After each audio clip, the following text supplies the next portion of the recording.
Hai semua, perkenalkan saya Putri Anjeli Fiorentina, absen 4 dari kelas 10 keperawatan, saya dari kelompok 1. Hai semuanya, perkenalkan nama saya Niludiana, nomor absen 9 dari jurusan keperawatan. Perkenalkan, nama saya Florencia Kertono, absen 14 dari kelompok Jamu Sigomycetes. Terima kasih. Selamat pagi, Miss. Perkenalkan, nama saya Manuel Abraham, absen 16 dari kelas 10 keperawatan dari kelompok 1. Hai semuanya, perkenalkan nama saya Kali Indah Dila Putri, absen 17 dari kelas 10 keperawatan.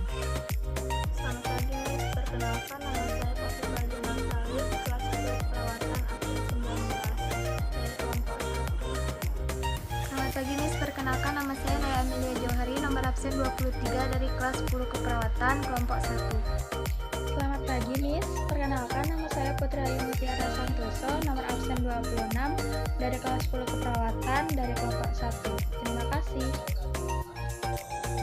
Perkenalkan, nama saya Rizky Oktanturi, absen 30 dari kelas 10 keperawatan. Saya dari kelompok 1.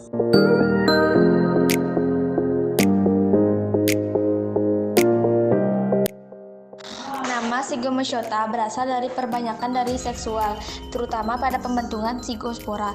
Jamur ini dinamakan Sigomycota karena membentuk spora istirahat yang berinding tebal dan disebut sigospora. Sigospora merupakan hasil peleburan menyeluruh antara dua gametonium yang sama atau berbeda. Sigomycota adalah tumbuhan jamur yang terdiri dari benang-benang hifa yang bersekat, tetapi ada pula yang tidak bersekat. Jamur ini bersifat senositik, yaitu hifa yang mengandung banyak inti dan tidak mempunyai sekat melintang. Jadi hifa berbentuk satu tabung halus yang mengandung protoplas dengan banyak inti.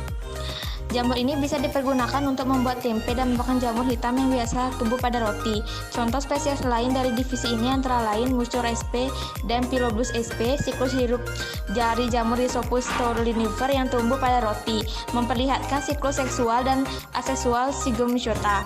Hifa haploid dari Sigomycota tampak serupa, tetapi sebenarnya memiliki cara perkawinan yang berbeda.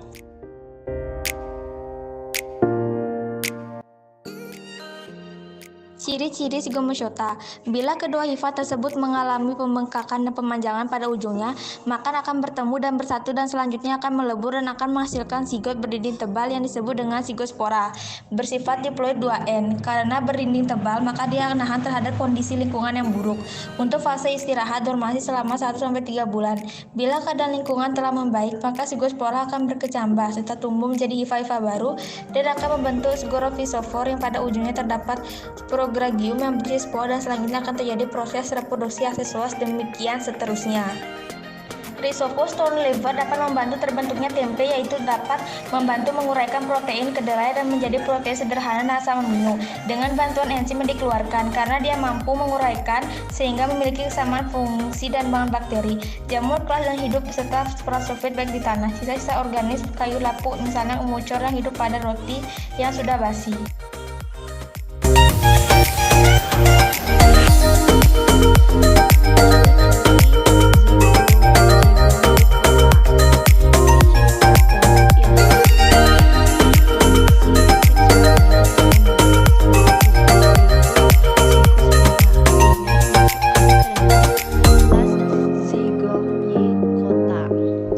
Untuk cara reproduksi dengan seksual yaitu secara konjungsi dimulai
menghasilkan asam amino dengan pembuatan enzim yang dikeluarkan.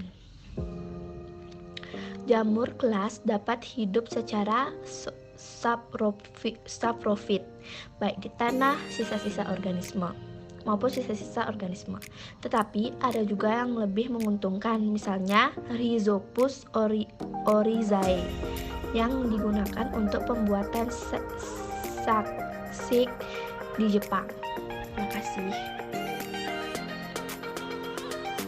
Selain untuk membuat sake, golongan jamur ini ada pula yang digunakan untuk mengendalikan populasi nyamuk Aedes aegypti atau penyebar penyakit demam berdarah, yaitu dengan menggunakan jamur Entomoptera culicis. Jamur Entomoptera culicis dapat hidup sebagai parasit di dalam rongga tubuh nyamuk yang kemudian akan menggerogoti membran tubuh nyamuk bagian dalam sehingga lama-kelamaan nyamuk tersebut akan mati. Ciri-cirinya, yang pertama, hidup di tempat-tempat lembab. Yang kedua, membentuk spora istirahat berdinding yang tebal yang disebut dengan zigospora. Yang ketiga, mempunyai hifa bercabang-cabang dan tidak bersekat, zoenositik dengan dinding sel tersusun atas zat kitin. Ada 3 tipe hifa zigomycotina, yaitu yang pertama ada stolon, yaitu hifa yang membentuk jaringan pada permukaan substrat dan menghubungkan 2 kumpulan sporangium. Yang kedua ada rhizoid. Rhizoid yaitu hifa yang menembus substrat untuk menyerap makanan. Dan yang ketiga ada sporangiophore, yaitu hifa yang tumbuh tegak pada permukaan substrat dan memiliki sporangia globuler atau berbentuk bulat di ujung-ujungnya. Dan yang terakhir, umumnya mempunyai rhizoid yang berguna untuk melekat pada substrat.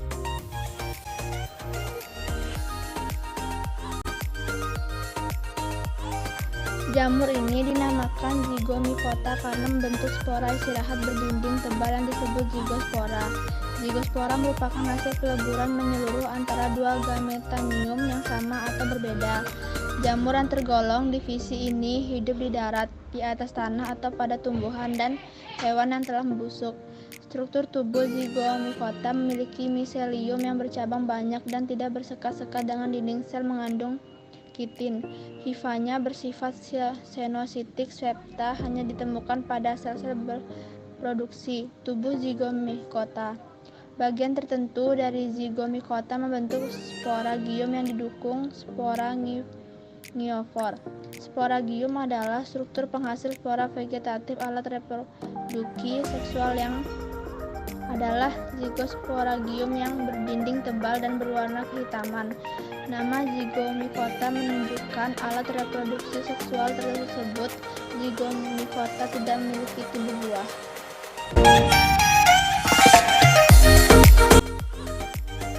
Pembahasan reproduksi hidup zigomycota. Ada reproduksi aseksual dan juga reproduksi seksual. Reproduksi aseksual, bila dinding sporangium melarut, maka sporangiospora dibebaskan. Sporangiospora berkecambah dan berkembang menjadi organisme dengan sifat skematik. Ujung sporangiospora berkembang menjadi sporangium yang berisikan banyak sekali sporangiospora. Reproduksi seksual. Reproduksi seksual mensyaratkan adanya 2 lawan jenis serasi, positif dan negatif. Apabila kedua tipe ini bersentuhan satu dengan yang lain, terbentuklah progametangium. Kemudian terjadi septum dekat ujung setiap progametangium yang memisahkannya menjadi 2 sel, gametangium dan sel suspensor. Dinding kedua gametangium yang bersambungan itu melarut pada titik 1 kedua protoplasma bercampur plasmogami.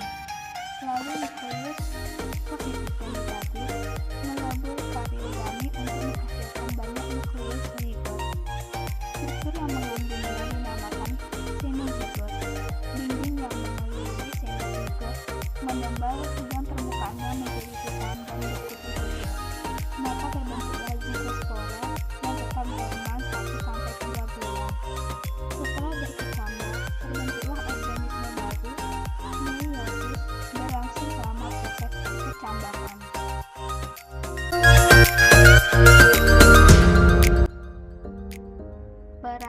zygomycetes dalam kehidupan sehari-hari.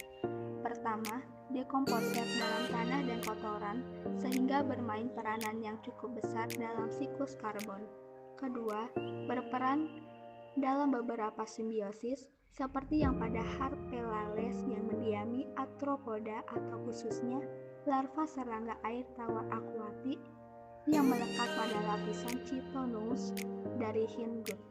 Harpelids memperoleh gizi pada pakan yang tidak dimanfaatkan oleh arthropoda karena mereka pada umumnya dianggap berbahaya dan tidak bermanfaat bagi hewan dengan asosiasi ini dianggap omnivora. Ketiga, jaring trichoceros yang mendapatkan populasi hidup dari ciri black fly. Keempat, patogen serangga yang dapat menyebabkan penyakit wabah besar. Kelima, parasit pada jamur basi di mikota.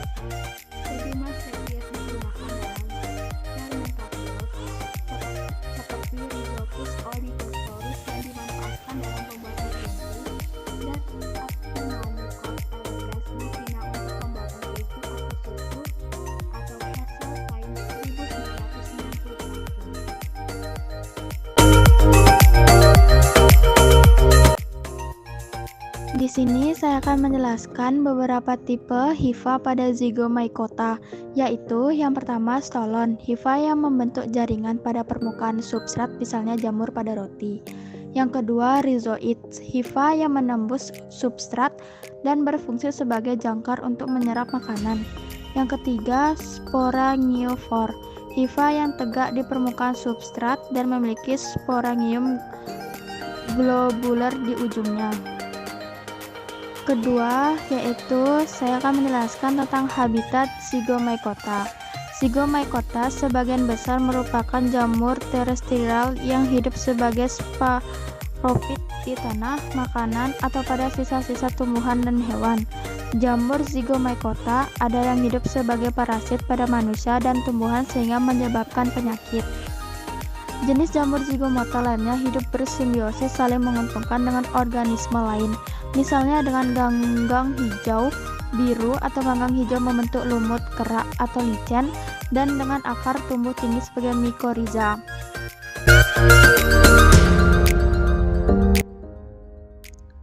Di sini saya akan menjelaskan karakteristik jamur Zygomycota. Anggota filum ini seringkali disebut sebagai cendawan tingkat rendah karena pada umumnya dianggap primitif dalam skala evolusi. Ciri yang dimiliki jamur ini adalah yang pertama yaitu habitat di darat. Yang kedua mempunyai hifa senositik, yaitu hifa yang mengandung banyak inti dan tidak mempunyai sekat melintang. Jadi hifa berbentuk satu tabung halus yang mengandung protoplas dengan banyak inti. Jamur yang mempunyai hifa senositik dianggap jamur tingkat rendah. Yang ketiga, beberapa spesies ada yang mempunyai rhizoid dan juga stolon.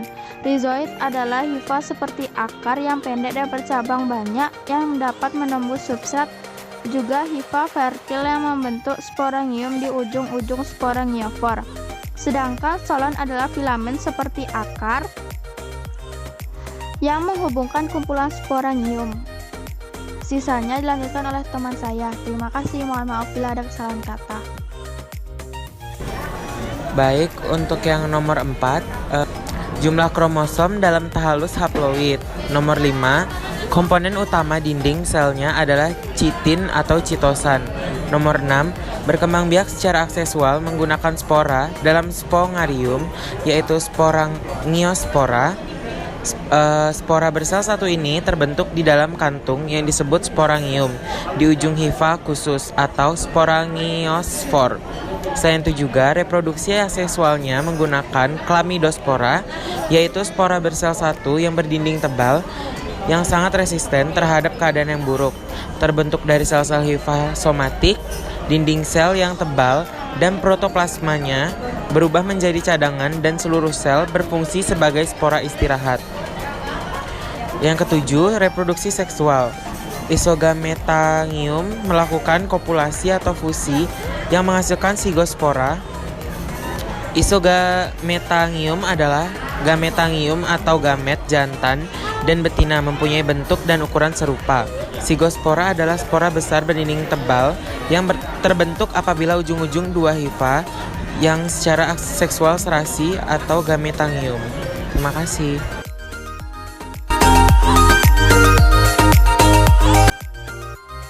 Reproduksi hidup zigomikota. Reproduksi aseksual. Yang pertama, bila dinding sporagium melarut, maka sporagiospora dibebaskan. Yang kedua, sporagiospora berkecambah dan berkembang menjadi organisme dengan hifa somatik.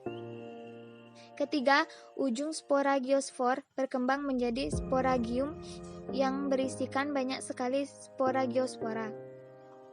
Reproduksi seksual. 1. Reproduksi seksual mensyaratkan adanya dua lawan jenis serasi plus dan kurang. Apabila kedua tipe ini bersentuhan satu dengan yang lain, terbentuklah progametagium.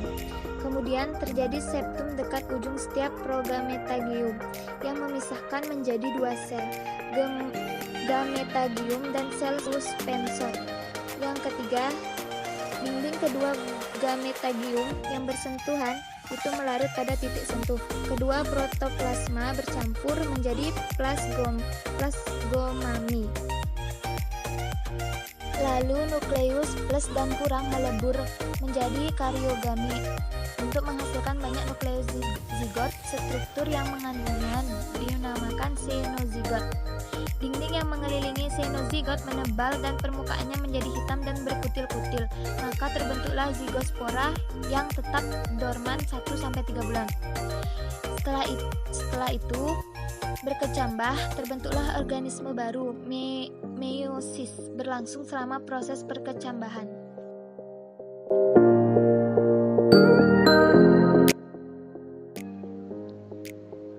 Peranan zygomicetous dalam kehidupan sehari-hari. Yang pertama ada dekomposer dalam tanah dan kotoran, sehingga bermain peranan yang cukup besar dalam siklus karbon. Yang kedua, berperan dalam beberapa simbiosis seperti yang pada Harpelales yang mendiami arthropoda, khususnya larva, sehingga air tawar akuatik yang melekat pada lapisan chitinus dari hinggut. Harpelids memperoleh gizi pada pekan yang tidak dimanfaatkan oleh arthropoda karena mereka pada umumnya dianggap tidak berbahaya dan tidak bermanfaat bagi hewan inang. Asosiasi ini dianggap komensalistik. Yang ketiga, Biring Trichosporus yang melekat pada kutikula hinggut dari cili blackfly. Yang keempat, patogen serangga yang dapat menyebabkan penyakit wabah besar. Yang kelima, parasit pada jamur Basidimycota. Sejumlah spesies digunakan dalam fermentatios seperti Rhizopus oligosporus yang dimanfaatkan dalam pembuatan tempe, dan Actinomycur elegans di Cina untuk pembuatan keju atau susu.